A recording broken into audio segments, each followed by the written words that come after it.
Halo, jumpa lagi dengan saya Himawan Resi dalam channel saya Gombong Pusaka. Salam budaya, selamat pagi, selamat siang, selamat sore, dan selamat malam untuk semua pecinta Tosan Aji dan sedulur-sedulur semua di bumi Nusantara ini. Oke, saat ini saya akan membahas tentang apa itu makna dari lata. Lata itu ada di mana? Lata itu letaknya adalah di samping Ricangkring atau pas di daerah lengkungan ini adalah yang bernama lata. Definisi lata atau arti kata lata berasal dari bahasa Jawa yang artinya lata ini adalah lekukan pada jenggot atau pada dagu, atau di sini itu dalam manusia disebutnya lata. Kata lata ini ketika kita kasih awalan di sebagai bentuk kata kerja verba pasif akan menjadi kalimat dilata yang memiliki arti sama dengan istilah dipaesi. Khususnya kalau kata-kata dipaesi ini terhadap pengantin, terutama pengantin wanita. Sedangkan makna lata menurut kamus bahasa sastra berarti adalah lekukan pada dagu tadi. Yang kedua adalah tumbuhan yang merambat. Sedangkan makna lata dalam konteks budaya adalah kata lata ini berhubungan dengan kata tadi dilata ketika kita kasih awalan di, yang berarti wajah pengantin yang dipaesi. Istilah paesi ini memiliki arti dihias dalam bahasa Indonesia, atau istilahnya didandani, yang bertujuan tentunya agar menjadi lebih indah rupawan. Setelah kita manusia itu atau pengantin didandani atau dihias, pasti dia akan mengeluarkan sebuah aura yang sangat baik, bagus, cantik, rupawan dia tentunya. Dalam sebuah tradisi Jawa, perias pengantin itu tidak serta-merta seperti halnya make up artis atau semacamnya.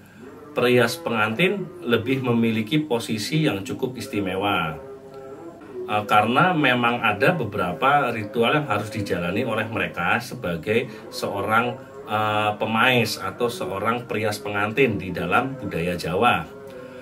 Tentunya hal ini memiliki makna yang sangat mendalam, di mana bisa diartikan manusia itu ketika pengantin dirias itu sama saja merupakan manusia harus menghiasi dirinya. Apa yang harus dihiasi dari diri manusia?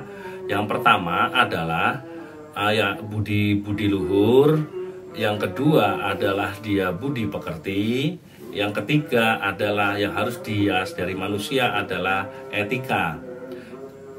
Ketiga hal ini dalam adat manusia Jawa mempunyai suatu keterkaitan yang sangat erat sekali. Budi luhur berasal dari dua kata. Yang pertama adalah dia budi, yang artinya adalah upaya atau tabiat atau kelengkapan kesadaran manusia. Yang kedua dari kata luhur, yang berarti adalah tinggi atau mulia, yang terkandung pesan sikap mental dan nilai yang mengandung kebaikan dan hal terpuji. Budi luhur berasal dari dua kata. Yang pertama adalah kata budi, artinya adalah upaya atau tabiat atau suatu kelengkapan kesadaran manusia. Yang kedua berasal dari kata luhur, yang berarti adalah tinggi atau mulia. Di sini terkandung pesan, sikap mental, dan nilai yang mengandung suatu kebaikan dan hal terpuji. Budi luhur dapat diartikan sebagai hasil kesadaran menuju pada kemuliaan hati. Inilah yang harus kita rias dalam diri manusia. Arti ini menyatakan bahwa budi luhur bisa dianggap sebagai rangkuman dari segala apa yang dianggap watak utama dari individu oleh orang Jawa atau masyarakat Jawa. Aktualisasi budi luhur dalam perilaku diwujudkan melalui budi pekerti. Budi pekerti di sini juga memiliki dua kata. Yang pertama adalah budi, yang berarti adalah sebuah kesadaran mulia yang diwujudkan berupa etika atau norma kehidupan. Sedangkan kata pekerti diturunkan dari akar kata dari bahasa Sanskerta yang berarti adalah bertindak. Dari pengertian tersebut dapat diterjemahkan bahwasannya budi luhur adalah hal yang dicita-citakan, dimimpikan, dan akan diwujudkan ke dalam kehidupan berupa bentuk budi pekerti yang berarti sebuah bingkai tindakan yang membentuk etika kehidupan seseorang. Dan etika adalah keseluruhan norma dan penilaian yang dipergunakan oleh masyarakat yang bersangkutan untuk mengetahui bagaimana manusia seharusnya menjalankan sebuah kehidupannya. Pengertian ini memuat pandangan bahwa etika itu merupakan rambu-rambu normatif untuk menilai apakah pekerti seseorang dianggap mencerminkan budi luhur atau tidak. Etika dapat diartikan juga sebagai norma yang digunakan masyarakat Jawa untuk menilai pekerti seseorang dalam kehidupan. Inilah yang harus kita rias, kita dandani agar terlihat lebih indah, lebih cantik tentang norma-norma budi pekerti seseorang untuk dalam kehidupannya. Norma inilah yang mengatur hubungan sesama manusia dengan lingkungannya dan antara manusia dengan Tuhannya. Dalam masyarakat Jawa banyak sekali aturan-aturan atau bisa dibilang nasihat yang diberikan oleh orang tua kepada anaknya. Kita tidak pungkiri itu. Memang banyak sekali aturan terutama dalam masyarakat Jawa ya. Walaupun tidak ada aturan tertulis yang secara jelas, tetapi masyarakat Jawa menaati aturan tak tertulis tersebut. Semua itu selalu diwariskan secara turun-temurun dari orang tua kepada anak-anaknya. Aturan tak tertulis seperti nasihat atau ungkapan dari orang tua kepada anaknya dalam tradisi Jawa itu digolongkan sebagai tradisi lisan.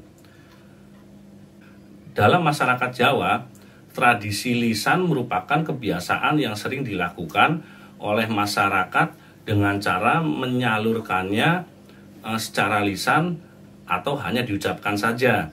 Tradisi lisan dalam masyarakat Jawa juga mengandung norma dan etika. Semua aturan main yang mengandung norma dan etika tersebut diwariskan dari generasi ke generasi berikutnya melalui proses pembudayaan dalam lingkungan, keluarga, dan masyarakat secara terus-menerus dalam berbagai cara. Mulai dari pemberian pengetahuan, pemahaman, praktek langsung, keteladanan, sampai dengan penyampaian melalui bahasa simbolik ataupun lambang-lambang yang penuh dengan makna. Tentunya dari semua itu harapan mereka adalah orang tua selalu mendidik anak-anaknya dan kelak semua keturunan-keturunannya, semua generasi-generasinya, dia akan menjadi manusia yang lebih baik terhadap sesama, terhadap lingkungan dan terhadap Tuhannya. Nah, disitulah makna-makna yang terkandung dalam arti kata lata di sini, yang terkandung dalam simbol lata pada sebuah perabot keris di sini. Kita harus merias, kita harus mendandani apa yang disebut dengan budi pekerti, apa yang disebut tadi budi luhur, apa yang disebut dengan norma etika kita. Oke, sampai di situ. Tunggu saya dalam episode selanjutnya, masih tentang filosofi dari perabot keris. Tetap di channel saya ucapkan terima kasih. Salam budaya.